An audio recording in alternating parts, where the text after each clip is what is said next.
Hey everyone, as you all wait patiently for the things that I've been planning for this channel, I figured I'd take a break and talk about the Halo TV show trailer that just dropped. Yeah, after almost 9 years since its announcement, the Halo show has a trailer, and it looks pretty damn good, at least in my opinion. What was I expecting personally? Well, I was honestly expecting something a bit safer. We've all been playing the Halo series for 20 years, yeah? I've played each campaign in the series back to back more times than I like to admit. The Human Covenant War, the original Halo trilogy, and the spin-offs are my personal favorite era of Halo as a franchise. The Halo universe was still in its infancy to us gamers, and because of that, it felt kind of like bigger than life, I guess. The issue, though, with a franchise as old as Halo is that eventually the mystery fades away and the universe gets quite familiar and comfortable. I can't replay the original Halo trilogy for the first time again.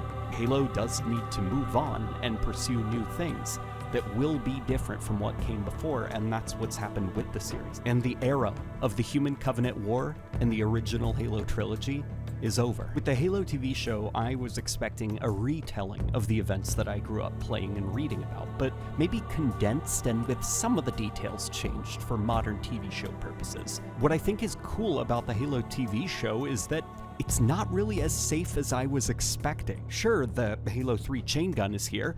Look, there's the Prophets. Ooh, elites. Hey, it's Halo, the protagonist of Xbox. But the actual events of the show seem completely different. It seems off the bat that the core of the story is humanity with their backs up against the wall as the evil alien Covenant does what it does best. Master Chief and his Spartan team are deployed to a rather underdeveloped world where the Covenant are digging up mysterious artifacts from an ancient alien civilization. Chief saves the village and meets one of the co-stars on the show, who I assume will be a regular, but when investigating the ruins, they respond to him in a really weird way, giving him a vision of something called Halo.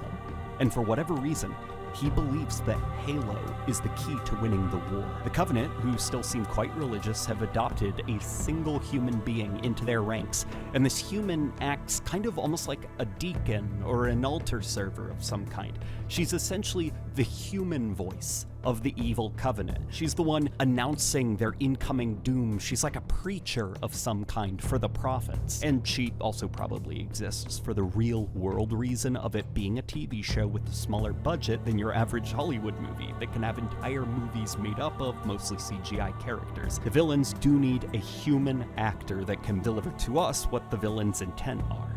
Those Prophets are going to be expensive on a TV show budget. We had stuff like Halo Nightfall, which the less we talk about that, the better, and then of course the much better received Forward Unto Dawn. But those are very different from an actual TV show made for a wide audience who've never played the games before. Chief seems changed by his experience with the ancient relic. A now British Catherine Halsey trusts him without a doubt, but this man right here, who probably draws inspiration from Lord Hood, seems to voice his concern about the Chief. Lots of explosions, lots of, hey, that's the thing from the game, and some pretty great looking sequences. I mean, look at this attention to detail right here. The Elite's energy sword just grazes the top of Chief, and you can actually see his energy shield respond to it.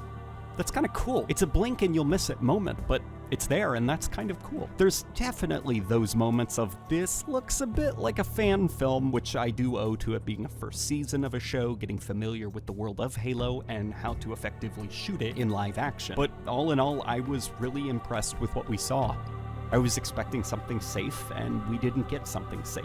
This looks really different, and we can probably talk about that. I know that there's some people who aren't too keen on how different it is from the games, but hopefully I can explain why I actually don't mind this. So, I grew up reading Marvel comics. Spider-Man was my bread and butter. I lived for Dr. Octopus's monologues about how smart he was despite having an ugly bowl cut. I lived for Aunt May's wheat cakes. I lived for Peter Parker's melodrama, etc. And the mystery about who is the Green Goblin. As much as I loved those stories though, Spider-Man began to change. It began to grow and mature into something very different. And I sort of wished that that high school bubble version of comic book Peter Parker could remain that way forever. Then I discovered The Ultimate Spider-Man, which was an alternate take on the character. Same characters, but different. Same world and villains, but different.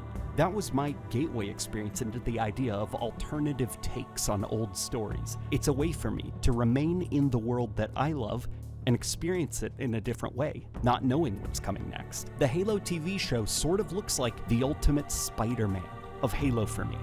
A return to an old setting, but with everything different enough that a new story can be birthed from it. I love the Prophets, and I miss them in the Halo games. I miss the old Bungie-era Covenant. I miss the mystery of Halo and the ancient forerunners that made them. And this show is promising me an alternate take on those events and characters. And I'm okay with that.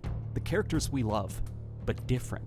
The events we played through, but different. It's a chance to return to an era of Halo that's long gone and have it be a new experience, one that we can't just say, oh, it's gonna end like this because I grew up playing these games and the show must follow the canon. And that's kind of exciting, at least to me. If it's not exciting for you, that's perfectly okay too. Hopefully we can all agree though that, canon or not, Halo Infinite would instantly be a 10 out of 10 game if it had this chain gun design, right? Let me know how you all feel about the Halo TV show in the comments below, and prepare, friends. The Evolution series is making a return, and there's going to be some changes.